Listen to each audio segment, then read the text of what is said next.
మన అన్న రామానాయుడు గారు ఏర్పాటు చేసిన ఈ కార్యక్రమానికి ముఖ్య అతిథిగా విచ్చేసిన ఎక్స్ఎమ్మెల్సీ అంగ రామ్మోహన్ గారికి, వేదిక మీద నా తోటి పెద్దలకు, ఇక్కడికి విచ్చేసిన నా తోటి సోదరిమణులందరికీ హృదయపూర్వక నమస్కారాలు తెలియజేసుకుంటున్నాను.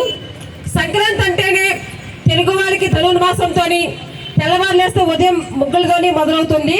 అటువంటి ముగ్గుల్ని మర్చిపోతున్న కళ్ళని మన పిల్లలకి వారసత్వంగా తెలియచేయాలి అని చెప్పని ముఖ్య ఉద్దేశంతో, అలాగే యువత కోడి పందాలు, జోదము, గుండాట అనే వ్యసనాలకు బానిసలైపోయి కుటుంబాలను వదిలేసే వాళ్ళు సొంతంగా ఎంజాయ్ చేయడానికి వెళ్ళిపోతున్నారు.